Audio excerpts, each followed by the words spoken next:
Good evening. I'm Krystal and I'm an alcoholic. I live in Sacramento, California, and I'm from the Bay Area. I want to talk about grief tonight and the loss that we all eventually have to go through, sometimes earlier than others. Mine happened, I celebrated 18 months and my dad died the next day. And I got to make my amends to his body instead of to him in person. Leading up to that day, you should know that my dad introduced me to the program.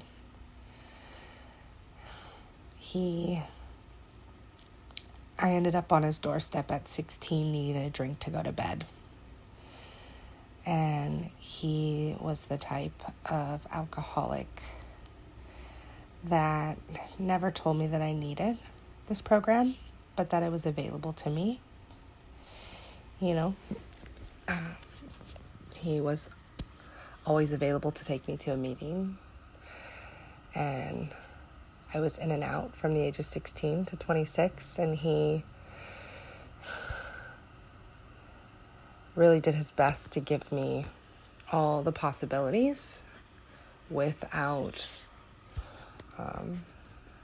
the strong hand until, he just couldn't watch me die anymore.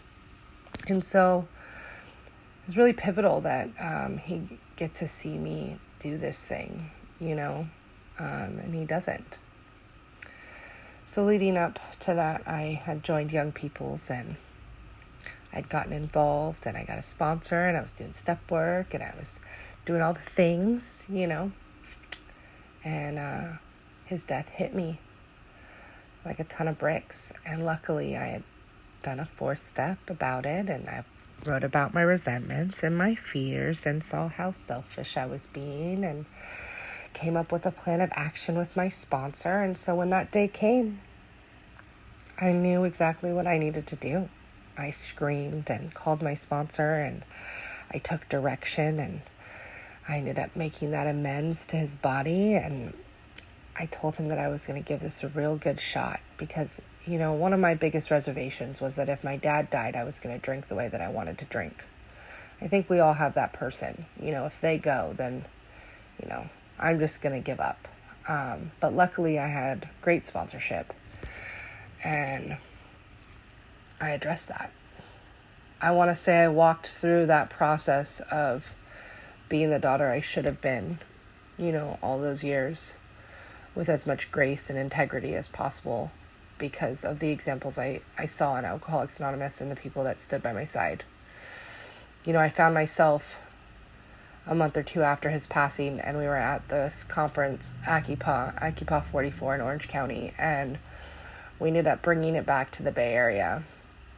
And next thing you know, I am the events chair for ACIPA 45, and unbeknownst to me, I was in the middle for the next year, just doing AA service. I was outreaching and I was doing things and I was planning events and I was doing step work, and I was just surrounded, even though I was internally so numb, but I just kept moving my feet. And I remember the moment a year later, Friday night, getting up in front of 2,000 of my peers from all over, reading how it works and having this moment of clarity, that I'm exactly where my dad would want me to be. And it has been 9 years he's been gone now.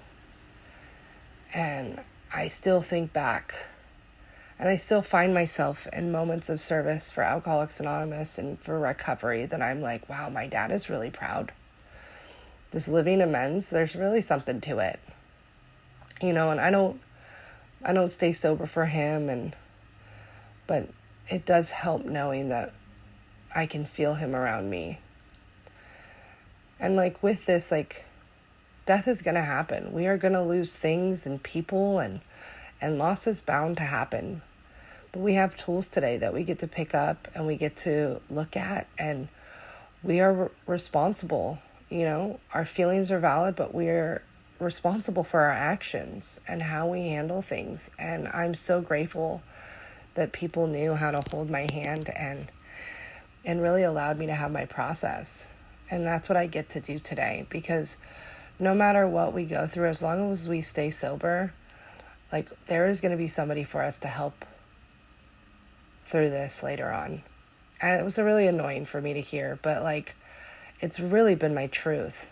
There's been so many people that have been close to me that have lost a parent, and especially their fathers, and I have been able to just sit with them and be an example of, like, hard things happen and we stay sober.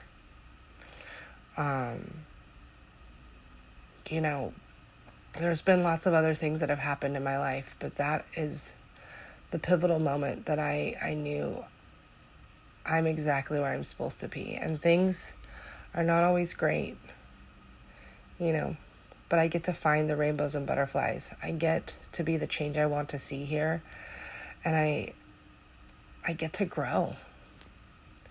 And Alcoholics Anonymous has given me the platform to do that and the tools. So if nobody has told you that they love you, I love you. I think that you're worth this program, and I care. Thank you.